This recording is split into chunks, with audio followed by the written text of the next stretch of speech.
A very good afternoon to one and all present over here for the lecture series based on the theme Indians speaking from abroad. Today we are conducting a lecture series on this specific theme, and our eminent guest speaker is Dr. Ajay Panchbhai Sir from Nairobi, Kenya. So on behalf of the organizing committee of Shri Shivaji Education Society Amravati's Science College, Congress Nagar, Nagpur's Honorable Principal Professor Mahendra Dhore Sir, and Microbiologist Society India's Honorable President respected Dr. A.M. Deshmukh sir, National Coordinator of Microbiology Society India, respected Dr. S.D. Patankar sir, all the eminent participants who have joined this lecture series, as well as our eminent guest speaker, Dr. Ajay Panchbhai sir from Regional Breeding, Seed Systems and Product Management, Lead Africa, International Rice Research Institute, Nairobi, Kenya. His topic of today's lecture is Role of Youth in Modern Agriculture. So I welcome you all on this in this August gathering. So I take this opportunity to introduce our today's guest speaker.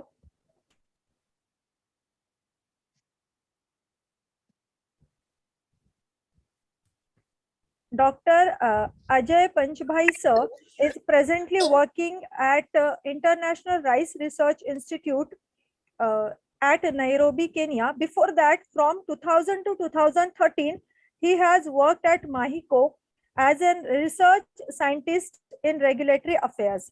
As well as from 2013 to 16, he was at DuPont Pioneer Corteva as a biotech affairs manager. After that, from 2016 to 18 at IRRI, he has worked as a business development manager. Then after 2018 to 2020, he was senior manager at business development at IRRI. And after that, from 2020 to 21, worked at IRRI, but at Seed Systems and Product Management, Lead Africa. And presently, he is working there. Apart from this, his educational qualification, he has pursued his BSc at RTM Nagpur University, Nagpur in 1997. His MSc from RTM Nagpur University, Nagpur in 1999. Then PhD at BAMU Aurangabad in 2012. In 2016, he was at MOOCs in marketing at Wharton School of the University of Pennsylvania. And in 2019, Executive Education SDP at Indian Institute of Management, Bangalore, IIMB.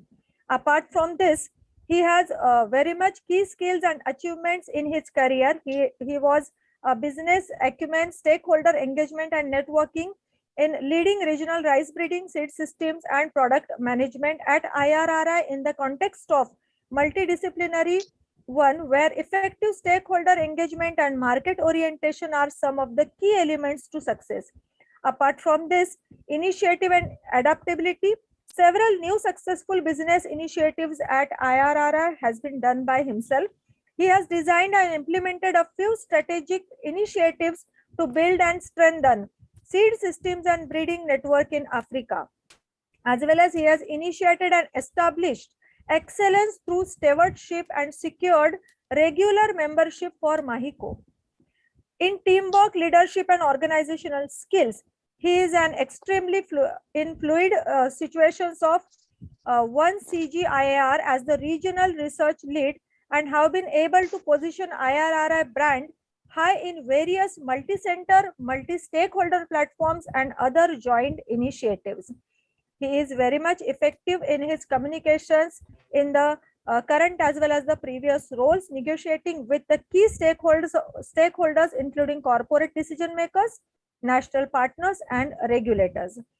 In his short professional trainings, he has the trainings on stakeholder management and communications, trainings on media handling, hands-on training in crop biotechnology in Japan, then USDA, and other countries, as well as outdoor management development programs.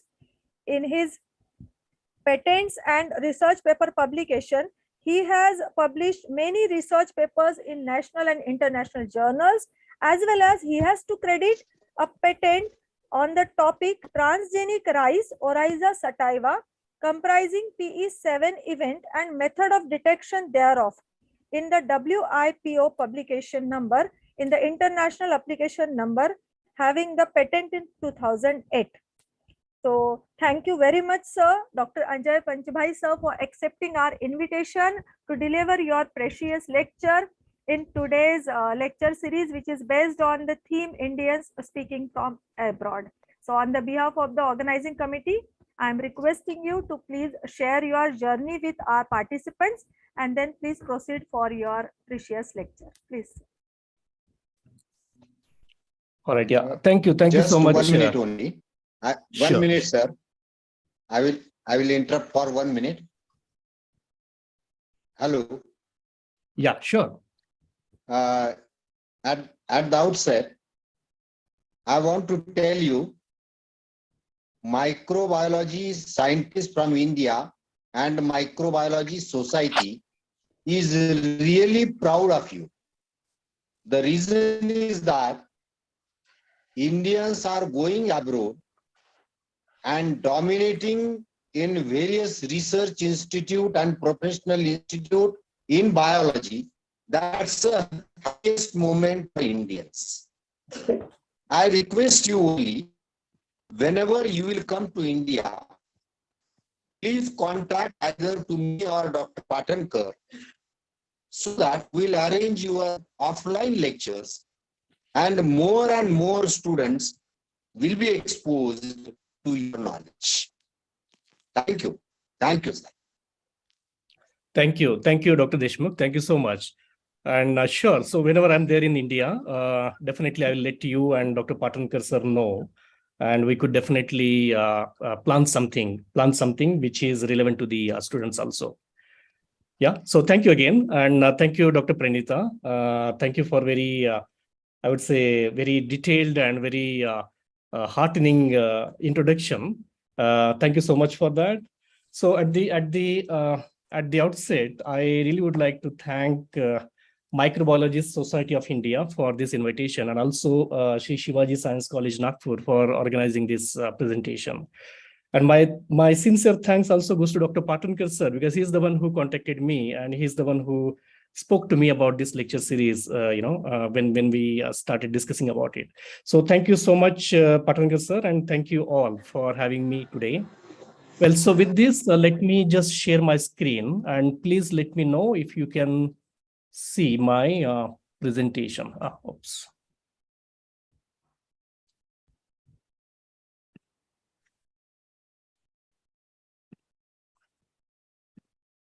Can you see this one? Yes, sir, it is visible. All right, yeah. Okay, so again, as I mentioned, thank you so much. So what's happening? All right, yeah. So today's topic, I thought, looking at the crowd and looking at the interest of the students and so on, I thought it will be important to talk about like what role the today's youth can play in modern agriculture, because I'm sure each one of us will agree that if we look at the the current state of youth, or today's youth, young generation, and their interest, where does their interest lies? So it comes to our attention that interest in agriculture sector probably is declining, and that's very alarming situation. So that's the reason I thought that this could be very relevant topic to really discuss with the students, although they may not be directly from agriculture background, so that's fine. But one need not be really from the agriculture background, because there are many opportunities whereby students or today's youth can really get engaged with agriculture directly or indirectly, and we are going to see how does that happen. So I mean, Dr. Pranita has given very elaborative introduction, but I just thought maybe let me just recap some of those things. So as she mentioned, I did my BSc from Guru Nanak College, Ballarpur, and MSc from Nagpur, and so on. But I started my journey, my childhood journey from very village background. As you can see over there, extreme left. So my 10th was from Karmavir Vidyalaya in Bodhi. And as you can see on your left-hand side, those are the photographs of, some of my institutions or schools and colleges actually that I attended, starting with the primary school or maybe secondary school and so on. And on your right, on your right, bottom right, you see the photograph of the organization or the research institute that I have worked for the longest time or longest tenure of my professional career.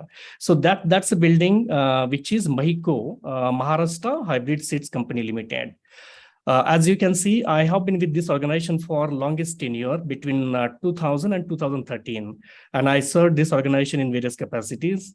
Then that's when I joined DuPont Pioneer back in 2013, and I was with DuPont Pioneer almost for like 3.5 years to 4 years.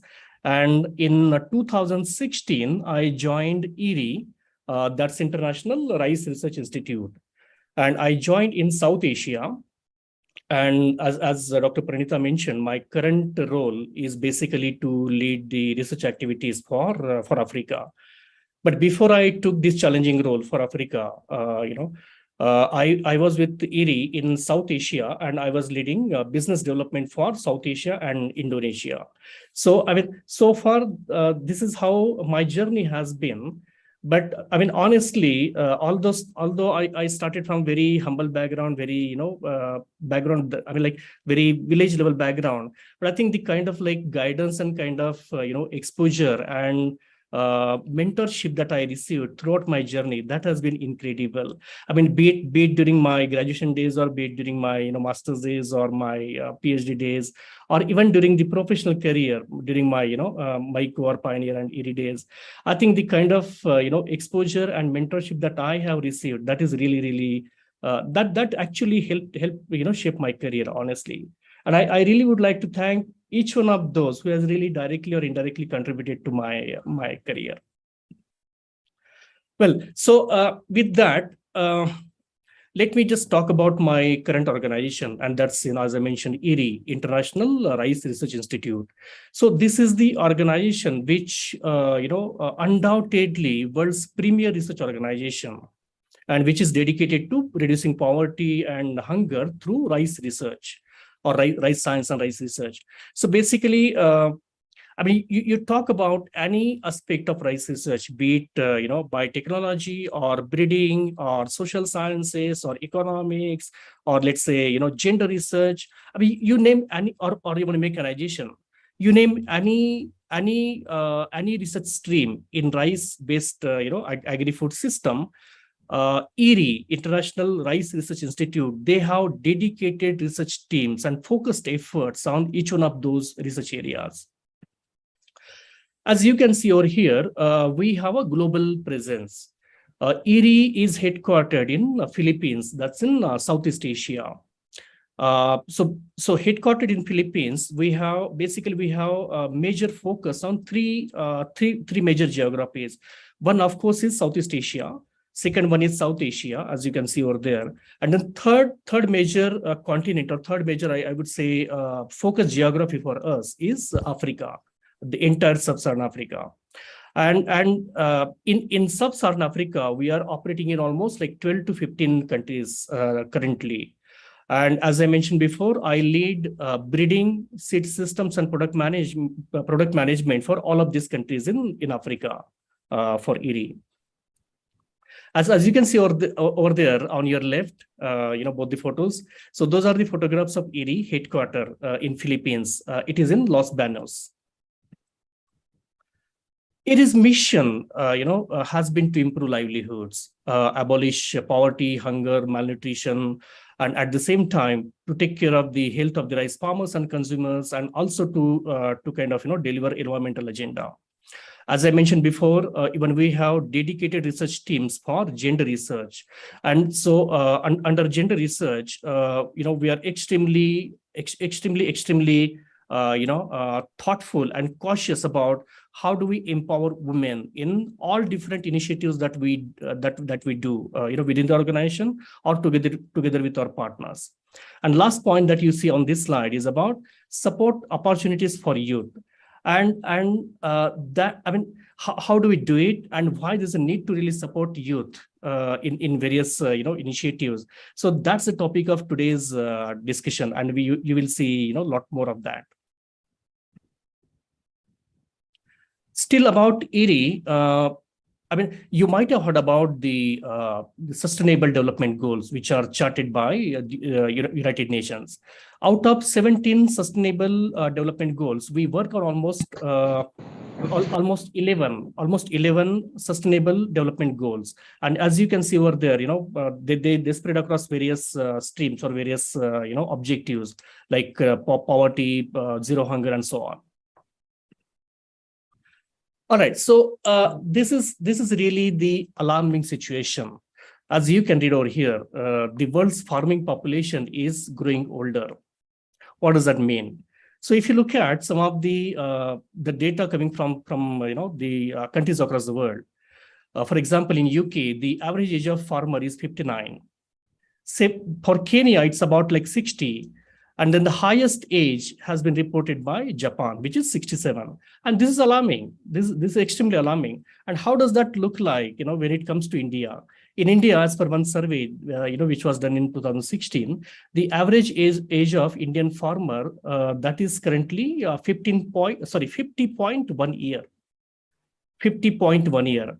And this is the situation, not just for India, but then I'm talking globally also, which is extremely alarming. And as you can see on this slide that the situation is so alarming that various organizations they are coming together, and they are putting their brains together and thinking and debating that what is it, what is going wrong? What is it that the youth is not really interested in agriculture? How can we change that? What are the opportunities? What are the challenges? I mean, see, ultimately, I think, one thing that we need to understand that for at least for coming many decades, food still will come from soil. It's not going to really come from the air or from laboratories and so on. I mean, while experimentation is still going on in that direction, right? But then if we're talking about feeding population which is so huge, not just in India but in global population, for many decades to come, food has to come from soil. And if that is the case, as young people increasingly chose city life, as you can read over there, then who is going to grow our food? I mean, that's alarming. Now, I mean, while that is the situation, not just in India, but also globally, is youth willing to become a farmer? I mean, that's something which I think, each one of us should really ask for ourselves, for our kids, for our, people around, for our younger generation. Is youth willing to become a farmer? If not, then what are the reasons behind that? And what is the current status in India? So as per one survey or one report or one study that was conducted in India back in 16-17, this is how the data looks like, or this is how the situation looks like. 42% of youth, which are aged between 14 to 18 years, they are working, because this was the study which was more into education sector. And out of this, regardless whether they are enrolled formally or they are not enrolled formally in the education system, but then out of this 42% youth, which is aged between 14 to 18 years, about 79% are working in agriculture, and almost all of this population is actually working on their own family farm. Now, while such a huge population is working in agriculture sector, it's extremely important also to understand that how many of them are really willing to become farmer. And look at the statistic, it is extremely alarming. I mean, it's just 1.2%. Out of those many population, or those many people who are surveyed, only 1.2% are aspiring to become farmers. having said that, although we have challenges, although we have this kind of willingness or not so interest in agriculture, we also have wisdom to with us. Some of the greatest minds in agriculture and politics, they already they already kind of like shared their vision and thoughts that everything else can wait, but not agriculture. I mean, the Dr. Norman Borlaug, who fed the world, with Green Revolution, his very clear statement is that everything else can wait, but agriculture can't. Similarly, our great visionary and the first Prime Minister, Mr. Nehru, he also mentioned that everything else can wait, but not agriculture, which also means that I think we as a community, we have to put our heads together. We need to understand what is the situation, why there is lack of interest in agriculture, and then how we can change the situation. Because if still we are relying upon the aging population to produce food for us, then that is not sustainable. Now, you see, as I mentioned, there are challenges. Obviously, each and every field, whether research or any other professional field for that matter, everything has challenges. But then behind those challenges, if we go one step below, and if we look at the positive side of it, every challenge also will have solution to it. Now, if I look at the challenges, why youth is not really interested in agriculture, there are various challenges that are coming across the globe, or coming from various countries. Challenges also might differ. The set of challenges, for example, our young generation are facing in India might be different from the set of challenges that the youth is facing here in Kenya, or might be extremely different from the youth coming from, let's say, European countries, or because each and every country will have their different demographic setup, different political setup, and so on. But then all in all, if you look at the challenges, these are the challenges which are in general faced by young generation. For example, insufficient access to knowledge, information, education, limited access to land, and so on. And just to substantiate. Hello, can you still hear me? Yes, you are audible. I think there is somebody's mic is somebody on. has to mute their microphone. Yes, sir. Yeah, sorry about that. Pranita. Yes, sir. Hello. There few mics are open. You can mute it. You are host. Okay, sir. So Right. mute Thank you, sir. immediately. Yes, sir. I am mute. I doing. Yeah, thank you, sir. Yeah, so these are the set of challenges that I was talking about. And just to substantiate one of them, we're talking about limited access to land. And on your right, you can see the chart, which basically talks about how imbalanced has been the land holding or land ownership between the adults of the family and young generation, and not just for one continent, but across the globe. For example, this chart, which is coming from again the one very detailed report, and this is a very good report, which came from IFAD.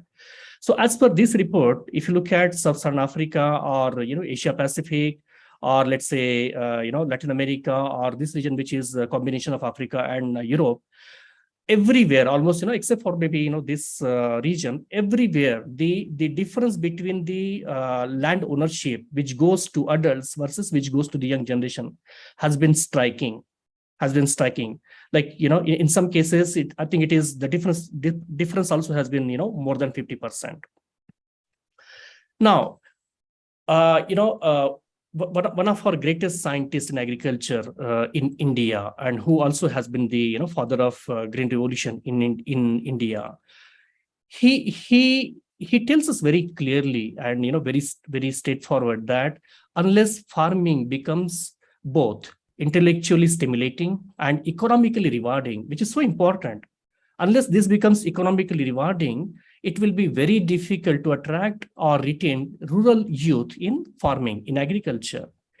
I mean, which is also a direction for all of us to think, how can we make farming intellectually stimulating as well as economically rewarding?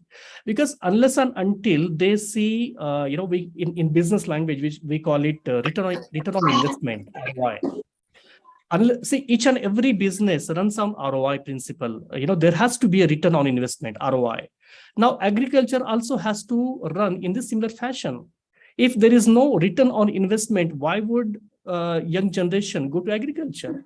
They would rather go to, different sector, maybe manufacturing sector. They can go to white industry and so on, because that is something which they see that pasture is so green. Now the pasture on the other side is so green. How can we make sure that the pasture which is actually on the agriculture side also has to be green? Now, this could be one of the potential strategies.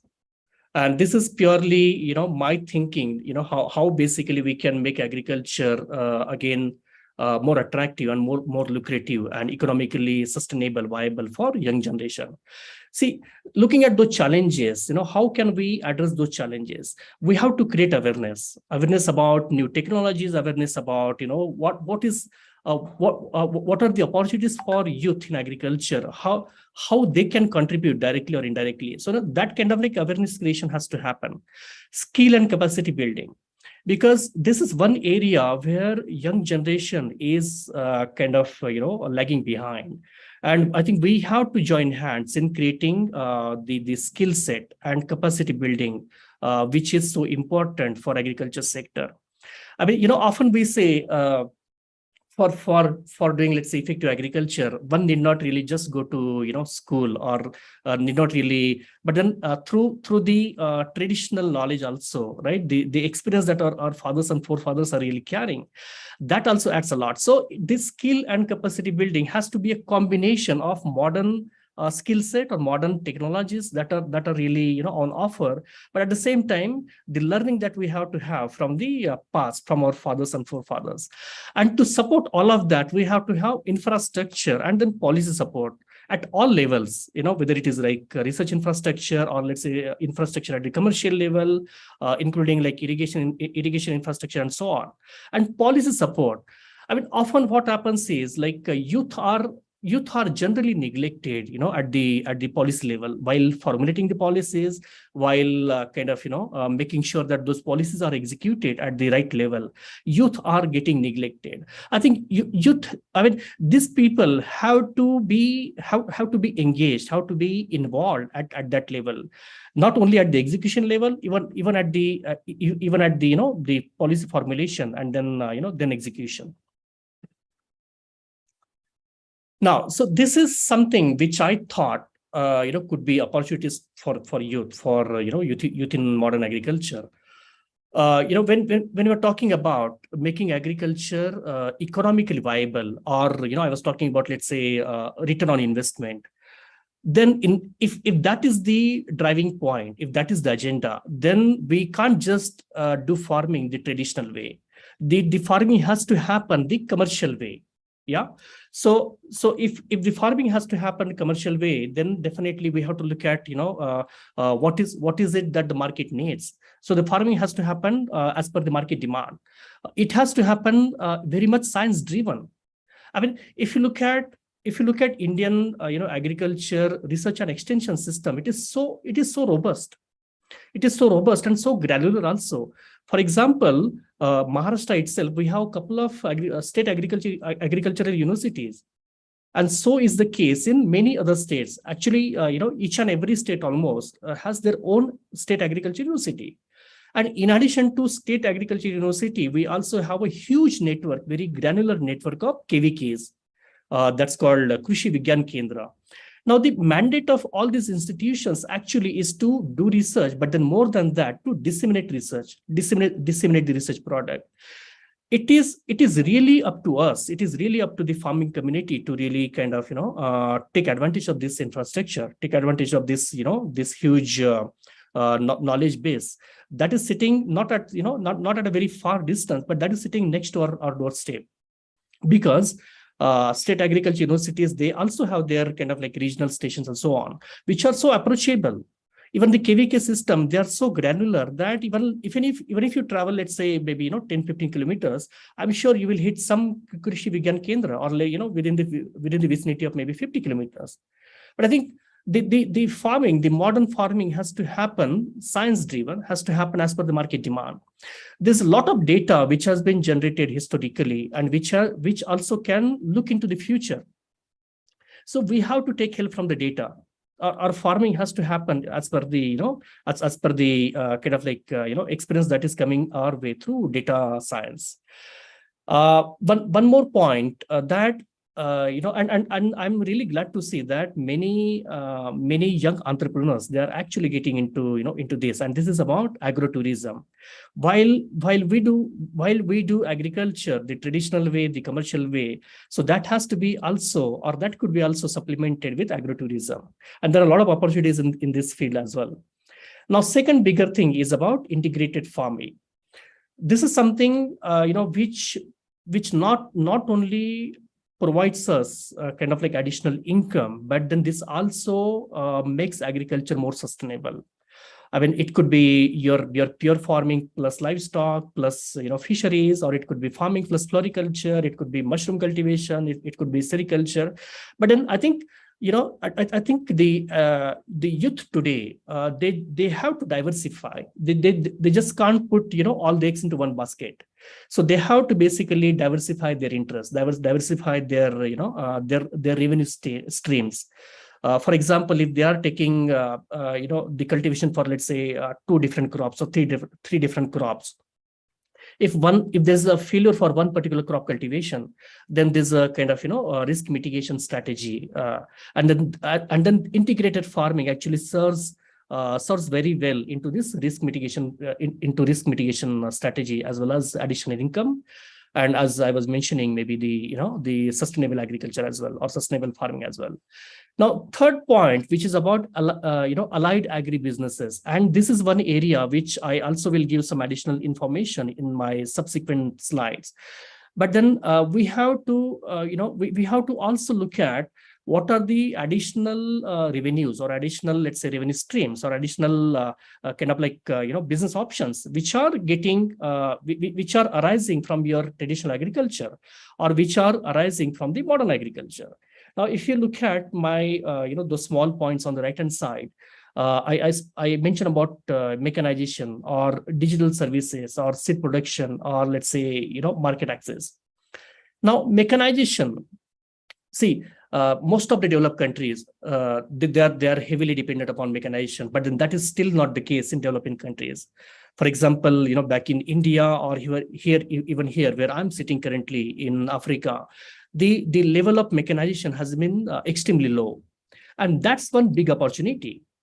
I mean, if we have to transform agriculture, if we have to push agriculture from the traditional way to modern way, the commercial way, we have to take support of all the available technologies, all the available options, and mechanization is one such option which actually helps transform agriculture from your traditional way to modern way. Now, in this particular sector also, or in this in mechanization itself, youth can play a tremendous role. I mean, I have one slide on that I'll also, and I'll speak more about it. But then this is one big opportunity.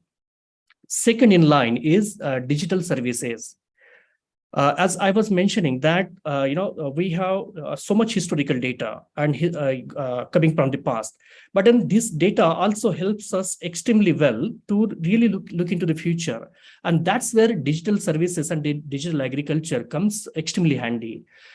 Now, if you just Google it, the startup companies in agriculture, or let's say, digital companies in agriculture, you will see host of companies who are actually, interested in providing services in agriculture.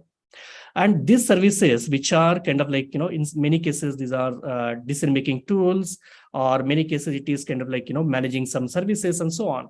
But then digital services or digital industry, as much as they have applications in many other sectors of livelihood, they also have equally important, I would say, presence, or equally important space in agriculture. And this is one area which is coming up extremely fast, extremely, kind of like in a very planned manner. And and not only the developed countries, even the developing countries like India, or like, let's say, many countries here in Africa, they are also they're also adopting the digital intervention in agriculture, and that's actually where youth can find many opportunities to really not only develop those solutions, but also deliver those solutions to the farming community through services and so on. Third big opportunity for youth is about seed production. And I have like 1 or 2 slides to specifically talk about this topic. But then seed production has been offering tremendous opportunities in agriculture. And that's where youth can find themselves, getting engaged or getting integrated to this particular business or this particular entrepreneurship. Market access. There are many platforms whereby, often we hear farmers talking about, okay, we produce so much, but then there's no market, or we produce, this crop, but then there is no market. Now, this is a big opportunity for young generation to really look at, what is the market, where is the market, what is the market size, how can I bring market closer to the farming community, even if not physically, but then virtually. So that's the biggest opportunity for young generation. Last but not the least, but then, agri value-added byproducts. If we look at any crop or any commodity for that matter, whether it is rice or, any oil seeds or cotton or, for that matter, any other millet. I mean, in addition to your primary interest, which is food, there are, many additional byproducts that you can really, take advantage of. For example, rice alone, in addition to your rice as a grain, you can basically get, rice bran oil, or you can get, straw being used for many other products like bioplastic or biobricks and so on. And this is just like, or this is the example which I'm giving only from one particular crop. But then if you look at the agricultural commodities across the value chain, there are many crops and many commodities and many byproducts which can actually, get into, very, I would say, a sizable business or very meaningful business, serious business. Like, for example, you see over there, I mentioned silage or bioplastic, biofuel, oil.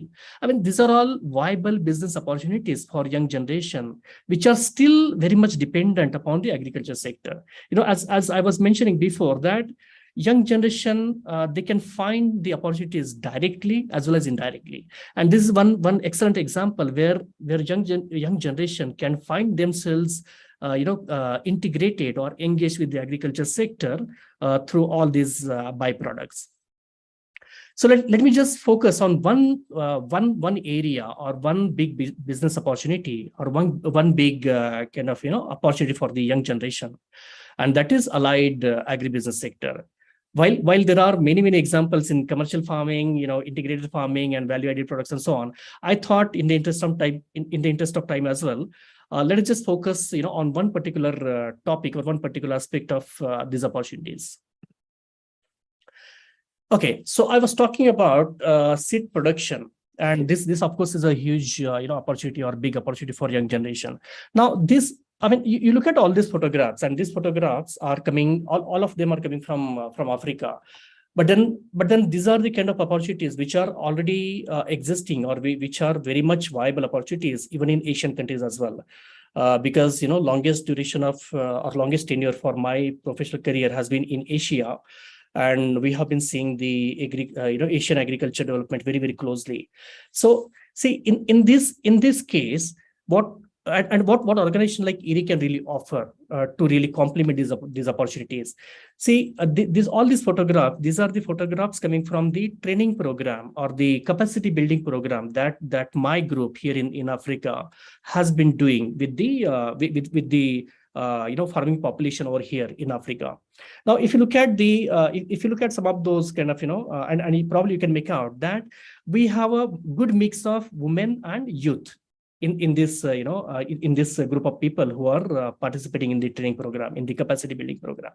Our aim is to really strengthen this section of the society to take up this challenging kind of like entrepreneurship business. Now, how does that go? So we as an organization, we train all these stakeholders, not from one particular direction of technology, or not only from the technical perspective of seed production, but also we train them end to end from business perspective as well. Like, for example, how do we really plan for seed business, or what does that mean? How much quantity should I produce? What is the demand? Which variety? Where is the target market? Who is going to buy my seed?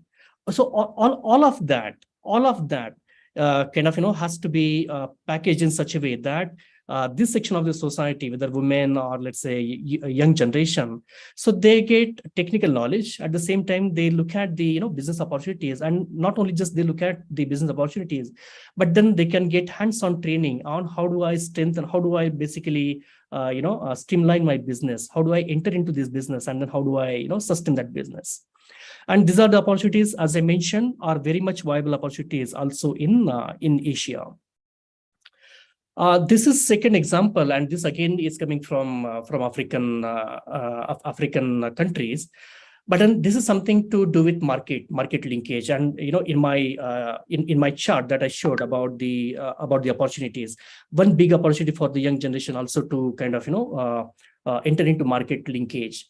Now, this is the kind of like capacity building or training program that we are conducting here. Again, I mean, this is excellent example of what organization like ERI can provide to make sure that the young generation are getting trained, and young generation are actually getting interested into agriculture. Now, this example again is basically training young generation and also women and youth into how do we make sure that there's a market linkage to the agriculture produce. So once there's a production at the farmers level, then there has to be a kind of like assured, if not assured, but then some kind of like confidence level that there's somebody out there in the market who is willing to buy your product. And then that somebody is just within your vicinity. I mean, you don't have to travel to, let's say 200 kilometers or 300 kilometers to sell your product. How can we make sure that there are different platforms available to make sure that there's a end-to-end business linkage? And that's where the young generation, they can find themselves providing some solution, by the way of, let's say, physical platform, or by the way of let's say, virtual platform, which would be extremely useful to, and this need not be seen only in the context of, selling the produce, but also the entire service industry. Like, for example, I was talking about mechanization. Then who will provide the mechanization services to those people? Or let's say digital services. Who will make sure that those digital services are being utilized fully well?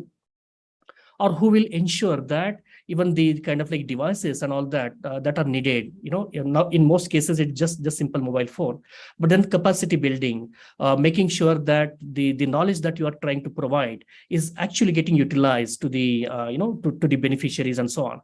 It's complete value chain. And then youth can find a big opportunity to really link all these sectors, all the service providing industry, people who are there sitting there to really buy the products and so on. It could be a huge, big one value chain platform. Now, so maybe just a couple of slides on digital agriculture or digital intervention, and this again is coming from my organization ERI. But similarly, there are many other tools which are out there in the market and which are extremely useful to make, as I was mentioning, to transform agriculture from the traditional way to modern way. And this is just one example, and which again is from rice crop, because my organization major focus has been on the rice-based ecosystem or rice-based agri-food system. So this is called Rice Crop Manager, and this is a decision-making tool. So what it really does is that it is based on the kind of like principle of site-specific nutrition management, because often what happens is that we do not know how much fertilizer to apply, how much nutrient to apply. So what this and as I mentioned, this is a decision-making tool, which means that taking into consideration the geographic information, taking into consideration the historical data which is available for that particular site or that particular field site. So this tool actually helps the farmers to identify that what is the optimal requirement for the fertilizer, for this particular site, for this particular crop, for this particular variety. And this is just, as I mentioned, this is just one specific example, but then there are so many examples whereby digital tools, which we typically call as decision-making tools. These digital tools can actually help the farming community to take some kind of decision. For example, which variety, okay, or what has been the performance of this particular variety in similar kind of geographies or similar kind of agroecological system in that region. If farmer gets an access to that kind of information, then his decision making or her decision making becomes extremely easy. Okay, so today's youth also is so much fascinated about all the drones and so on. I mean, this is like completely unmanned aerial vehicles, UAVs or UAVs. And there are different applications for all the drones. Like, we find drones hovering around during the marriage function. We find drones hovering around during the political meetings, political rallies and so on. But these drones also have very good application and very useful application even for agriculture sector. I mean, as you can see over there, these drones could be deployed for spraying inputs like fertilizers or even for spraying and so on. As per one estimate, pesticide can be sprayed 50 times faster than manual spraying using drones. I mean, when we're talking about, let's say, making agriculture, lucrative, interesting for young generation, or let's say, economically viable and sustainable, I think we have to, we can't just leave any stone unturned. We have to have all the options offered. Yeah. And this is one such option, which already, I mean, we are seeing already that it has application at the commercial level, but it also has application even at the research level. Like, for example, you can produce a very precise, very precise data in very short time, even at the research level.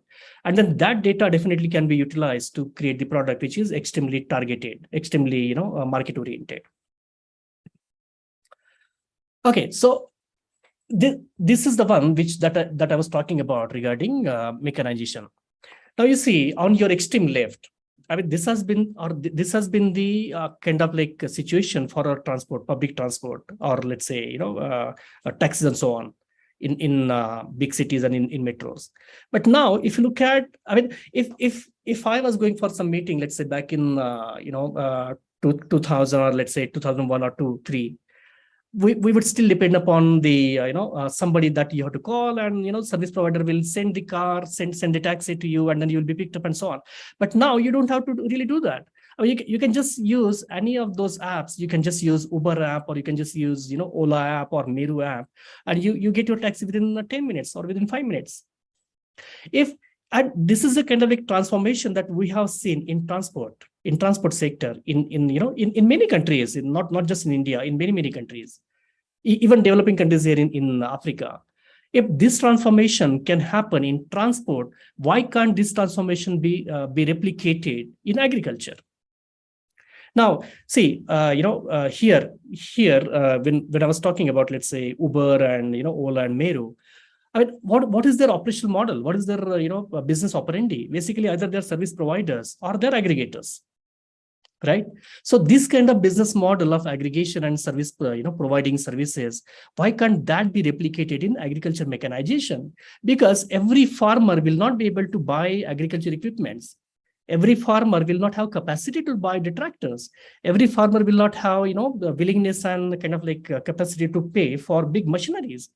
So why can't our young generation think in that direction that, okay, here is a big opportunity. Why can't I buy some big machines? Why can't I buy some, some set of tractors? And why can't I provide those, services through this mechanization, setup to nearby farmers? This is already happening, but there's a huge space, huge opportunity for young generation to scale it up. I mean, if you look at, let's say, state like Punjab, Haryana, you will see a lot of mechanization. But at the same time, if you look at many other states, it's not that the mechanization is not at the same level. And there is a big opportunity. I think this is something which we need to really tap. Okay, this is something which I found really, very interesting and very, I would say, relevant to what I was talking about. Yeah, this again, I sourced it from one paper that was published in Economic and Political Weekly, and this from India. So basically, and the title itself is very cool. So they say making agriculture cool again. And 6 interventions that they are talking about. How can we make this agriculture again, cool again, so that the young generation, the youth, today's youth can get back to agriculture? And they're talking about 6 interventions. Investigate the issue, awareness of what is contemporary, what is happening around, what is contemporary, converting normal agri farmers to agripreneurs. And I was talking about the converting the traditional agriculture into commercial agriculture, or converting the let's say traditional way of doing agriculture into modern ways of doing agriculture, making sure that we have enough return on investment. So that's exactly what entrepreneurship or agripreneurship means. Developing a market. I was talking about, let's say, market linkage and how youth can play a critical role, vital role in making sure that there is like a sustainable market linkage to the produce, and not just for produce but for entire value chain. And then value addition via processing facilities, and that's exactly what I was talking about when I mentioned about silage, or I mentioned about the byproducts and so on. So this I found extremely relevant to what I was talking about. So I just thought maybe this is something which is basically the additional reading material. But I think I'll stop it here, and I really would like to thank you all for your patient hearing despite Diwali days. I think you took out time and patiently really heard to my presentation. So thank you so much for that. And I also would be equally happy to take the questions if there are any. Yeah. So thank you so much. Yes, sir. Thank you very much, sir, for your detailed explanation on your topic, which is really very beneficial to our participants. Your topic is initially very much related to our agriculture field. And yes, you have emphasized on the digital agriculture as well as new and modern techniques. How can we do the agriculture cool and the more advantageous as compared to the other countries who are implementing those policies? So it is really very great that you have given a thorough information regarding your topic, that the role of youth in modern agriculture. So it is a kind request, sir, that if you could put your email ID in the chat box, so that if the participants want to contact you, they can on your email ID. And there are some questions in the chat box, so I'll ask you on behalf of the participants. Yes, sir. So there is one question that how can we reposition India in better global hunger index? Reposition India. Yes. No, see how we can reposition India better in global hunger index. I mean, this is something which is so important actually. I mean, India sliding such behind is not a good sign. Yeah, which is also which is also kind of like I would say if not alarming, but then kind of like warning to the political setup also, that okay, something is going wrong. Yeah. And how can we reposition that? I think that has to happen at various levels, not just, I mean, like if you talk about like one particular sector that like for example skill set, or let's say or let's say maybe we can produce more, but then that alone will be very short-sighted. So how can we reposition? So that has to happen through at various levels, including policy level. See, like if agriculture is not really kind of promoted, or if it is not made, let's say, lucrative enough for the for let's say new farmers or young farmers, or let's say any other sector. Okay, so I think I mean the solution which will be provided from just one particular direction, so that will be short-sighted, as I mentioned. So this has to happen at various level, including policy level. So that's how I think cumulatively we can reposition India to a much better global food index or hunger index. Okay, sir, there is one question in my mind that if we are going for the digitalization in the agriculture, or if we are using the modern tools in agriculture, then whether it is economically means cost effective or not for the normal farmers, uh, as per our situation is concerned in India. No, sure. So, see, definitely, and you see, any new technology or any new intervention, if that new technology is not offering, let's say, some additional value, we call it value addition. If that new technology is not offering some additional value over the one that you're already using, then this new technology is not really beneficial, right? Now, maybe I can just go back to my, can you still see my screen, Yes, yes. Pranita? Yes, yes. Okay. Okay. Now this one, you see, this one. So we not just looked at the feasibility of this particular app. This again the digital intervention. So we not just looked at the feasibility of this particular app, or let's say usefulness, but we also looked at what is the economic advantage that this tool can potentially offer to the farmers. Yeah. And as per our estimate, which was done at the research level and so on, even at the farmers level, so basically it could increase farmers' income by 100 USD per hectare. Yes, yes. So which means that any tool or any technology which is not helping at the economic level, one or the other way, then that technology is not really helping you. Okay. Yeah. So it is important to take the risk by the farmers to invest something, and for that many other government policies are also there to help out the farmers for purchasing such or to implementing such tools, I think so. So after investing, they maybe get benefited. Well, so if you look at many of these digital tools, honestly, so these are not very huge investments, honestly. Yeah, these are not very huge investments. See, I mean, we have to look at we have to look at very differently. Okay, the investment should happen at the developmental level. So when somebody is developing this kind of like apps, so that's exactly when and where investment has to happen. For example, youth getting into, let's say, developing this kind of app for agriculture. So that's where they have to figure out, like, how do I really, find investment for developing this app? But from farmers' perspective, once the app is developed, from farmers' perspective, it's not huge cost. For this, even for this rice crop manager, it was, I think, in Indian scenario, it was like very minimal cost or very minimal amount that they have to pay, even not much below even 50 rupees. Okay. Yes, sir. I mean, like per use. But then the benefits, amount of benefit that this kind of like intervention can bring to farmers is tremendous.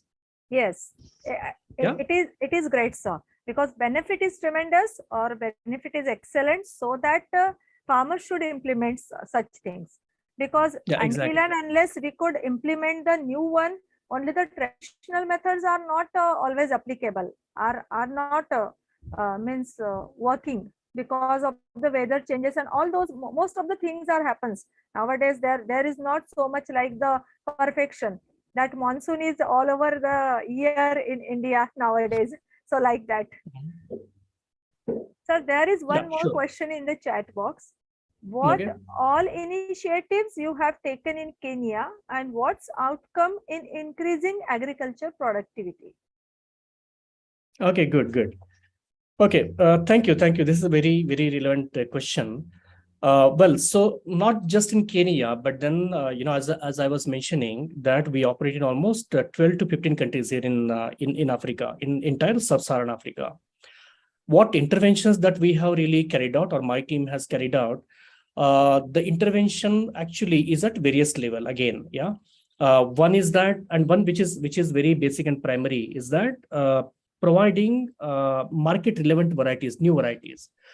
See, one thing that we have realized here is that farmers have been cultivating the very old varieties and traditional varieties, which will not yield higher, which will not yield better.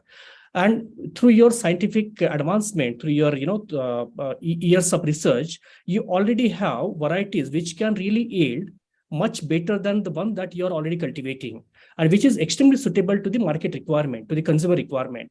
So why farmers should still continue to cultivate the old varieties? Again, there are reasons behind that and so on, awareness creation, quality seed supply, and so on.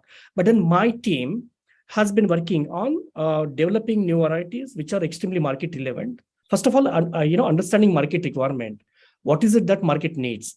Developing the product or the varieties which are extremely relevant as per the market requirement. And then taking those varieties or making sure that these varieties are deployed or disseminated to the target stakeholders. So that's the kind of like initiative that we do in not just in Kenya, but in many countries here, about like 12 to 15 countries. And each, it looks very simple, when I say, let's say, developing market relevant varieties, it looks very simple, but then it takes time, it takes resources, it takes, so much efforts from your team. It's not that easy. Yeah. When I say about, let's say, creating awareness, it's a humongous task. You have to plan it properly. You have to have, let's say, field trials conducted, because unless and until farmers see that product with their own eyes, they won't believe. I mean, not just product, any other technology. Unless they witness that technology, they won't believe. So you have to make sure that there are enough demonstration plots planted, enough demonstration kind of like drives conducted. Like, for example, we conduct farmer field day, or we call it stakeholder demonstration. We also call farmers field school. I mean, there are various interventions, but I think all in all, making sure that we understand the market well, making sure that we develop the varieties which are market relevant, making sure that those varieties, that technology is actually getting disseminated to the targeted stakeholders. So that's my team's job. Yeah. Yes, sir. Sir, I think one of the participant, Sir Zahur Ahmed, sir, wanted to ask a question. I think he has raised his hand. So please, sir. Yeah. Good afternoon, sir. Sir, first of all, I would like to thank you for this elaborate and very informative sir, presentation. I think it has not only Zahur Ahmed, sir, points which will help making this agriculture to convert this agriculture from subsistence to sustainable, sir. But sir, the one point which I have noticed is that there are government schemes which will help us in establishing the units, but the process is very cumbersome. If a young person approaches the government for any kind of support, especially the secondary agriculture is having the scope now, a huge scope is there, because we are having the fruit production is there, but there is no market. The market crashes down, and there is a big gap in the secondary agriculture, in the processing sector, which you have, sir, mentioned. But the point is that, sir, the establishment of the units is the problem. At the government, you have rightly pointed out that at the policy making step, they should involve the youth in that process. But so the problem is that the procedure is very tough. A person then becomes fed up when he approaches the government for establishment of any unit. Thank you. No, I think, this is very important, very, very, very important. Thanks for raising this point. Yeah. And this also goes back to the first question, which was about, global hunger index. See, when we're talking about, any intervention or any, let's say, new business or entrepreneurship, first thing that comes to the mind of, let's say, investors or entrepreneurs is that what is the ease of doing business? In business language, they call it ease of doing business. And that basically relates to the, policy environment, the kind of like support that you should receive from the local government and also from the state government and central government. All in all, the cumulative, what do you call, microsystem or cumulative system, that has to reflect into ease of doing business.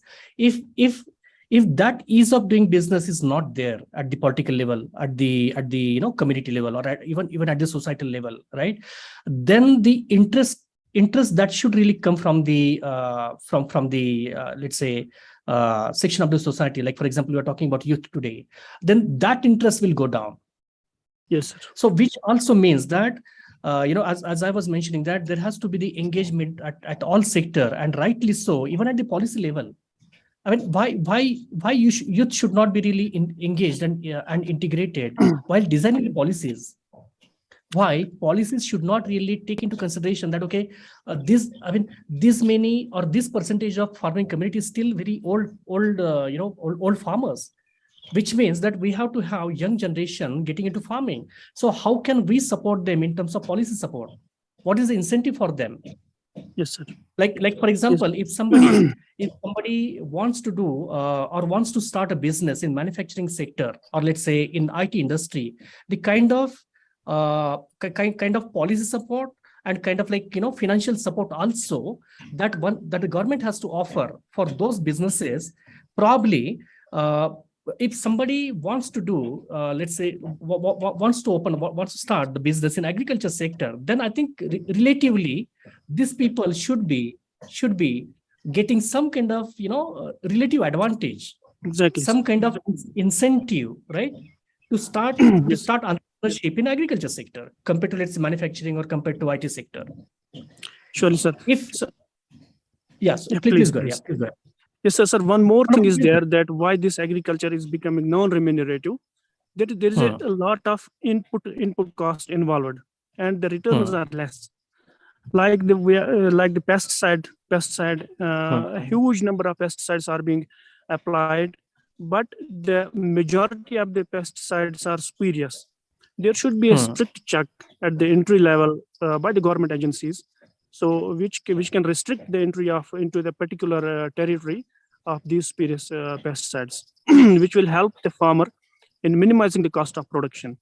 Then the people will be attracted to it. That is one of the factors also. And mechanization, sir, you rightly pointed out, it has a lot of scope, because there is a major involvement of the labor in the agriculture sector. The mechanization may reduce that involvement of the labor. And seed replacement rate is also there, sir. We are using the conventional seeds, and if the new seeds are there, then yield level can go up.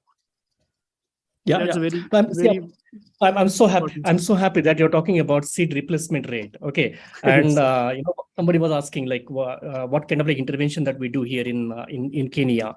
Seed replacement rate also is one of the major objectives what we what we work for. When I was talking about new varieties and quality seed replacement rate has been extremely poor. Not just in these countries, even in India, even back in India. Seed replacement rate has been extremely poor. Now we need to make sure, farmers, they have to understand, and how they will understand, then you have to demonstrate. You have to demonstrate that, okay, new varieties, new seed will get you more benefit, right? So that's how you create awareness, and that's how you can basically, ask farmers to really adopt new varieties or new technology or new seed. So that's one thing. Secondly, I think you made a very right comment about spurious cost of input, and you also mentioned about the spurious, chemicals and seeds, maybe, right? I see. There are two different things, or these are two different, questions. One is about the cost of input. Now, if you look at cost of input, our farmers, I must say that our farmers also are not applying chemicals and fertilizers the way they should. They are actually over applying in many cases. In many cases, they are actually over applying. Now, and that's exactly where I was talking about, science-based modern agriculture. So we need to make sure that what is the requirement, how we really check the soil, right? What is the requirement of that soil? As per the requirement of that site and that soil, there has to be a optimal recommendation for fertilizers and chemicals. That's how we have to go. But then if you look at the traditional practices currently, that's not being followed, and that's how farmers are getting farmers are actually getting spending so much money on over application of the fertilizers and over applications of the chemicals and so on. That's one point. Secondly, about spurious seeds or spurious chemicals. Yes, This is one challenge definitely in India, and I know that even firsthand also.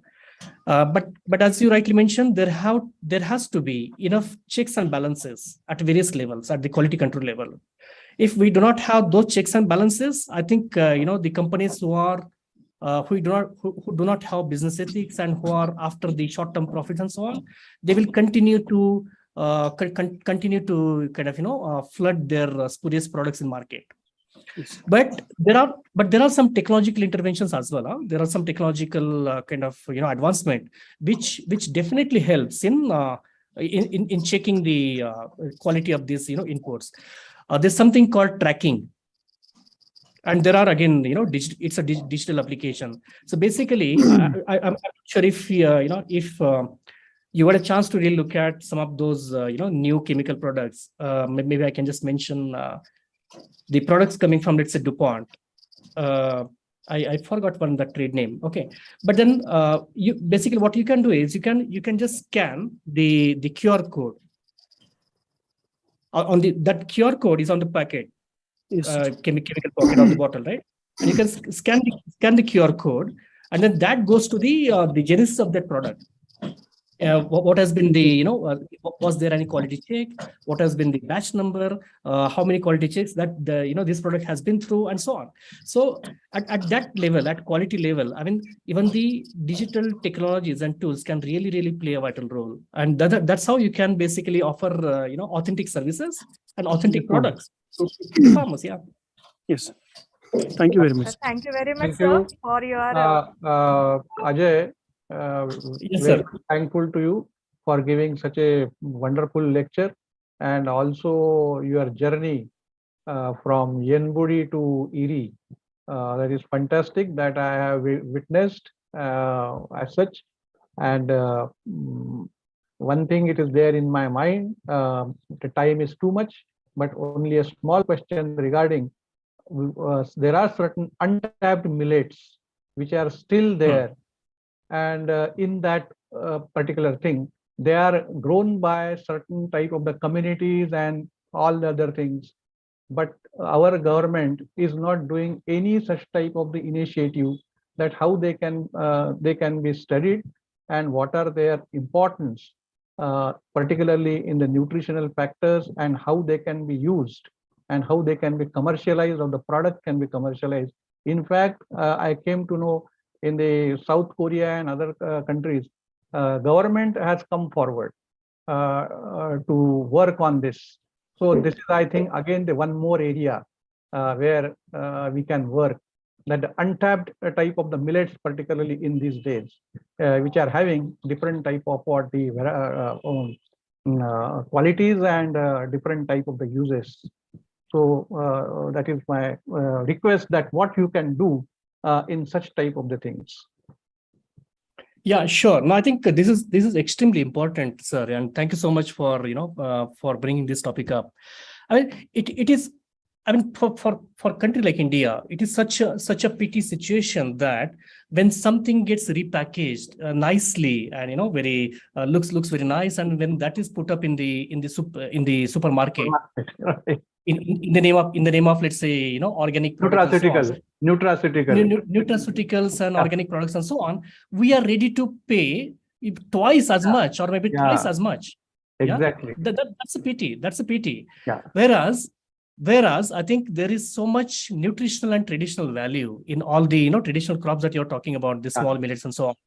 We need to go back, really, honestly, we need to go back. See, when we're talking about, not just food security, but nutrition security. Yeah, nutrition security, that's where the importance of all this crop, food diversity, crop diversity, going back to the traditional crops, is so much important, really.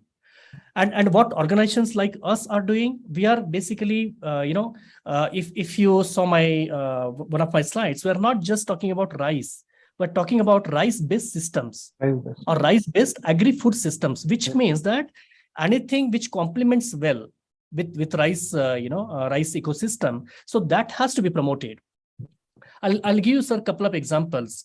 from nutritional standpoint, we really started kind of like promoting not just rice, but then what can really go in hand with rice. For example, rice legumes, or let's say rice potatoes, or rice tubers, and so on, so that the nutritional completeness of your daily diet has to be ensured.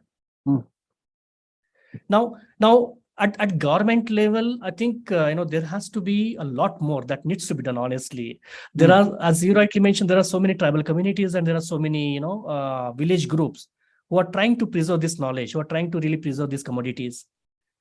But then from government side, there has to be some kind of policy intervention or some kind of incentive given to those section of the society, or those groups, or those NGOs, to make sure that when we go to supermarket, it's not just that fancy package that says organic, but then our products coming from the village side, products coming from all these traditional areas, has to find that place.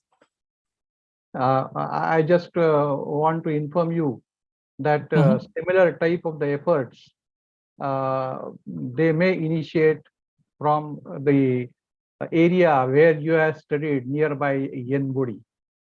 Oh, excellent. Yeah. We are in that particular direction doing something, and we went to NIFTEM, that is National Institute of Food Technology and Entrepreneurial Management, and trying for that through one particular institute, that is the Educational Institute, Technological Institute. So better we will talk in person regarding that, but this is for your information. And such type of the things that we are thinking, and we want your help in those particular lines, because it is from your school area that is there. Sure. No, sure, sir. I'll be extremely happy to really contribute to that. Yeah. Yes. Yeah, I'm so Pranita, Thank you very much, sir. Thank you. now you so much. conclude. Yes, sir. There are lots of messages Dr. in the Pranita. chat box. Yes, sir. Sorry, just one more point. The first question, which was about the global hunger, and as I mentioned, it is not just like it can't just be achieved from one particular direction.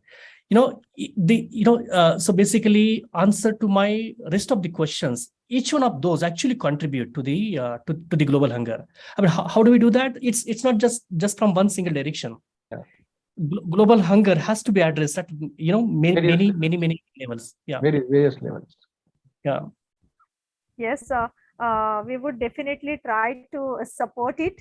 And yes, there are lots of messages in the chat box too, that the information is very much good. Your presentation is also very informative and a nice talk like that.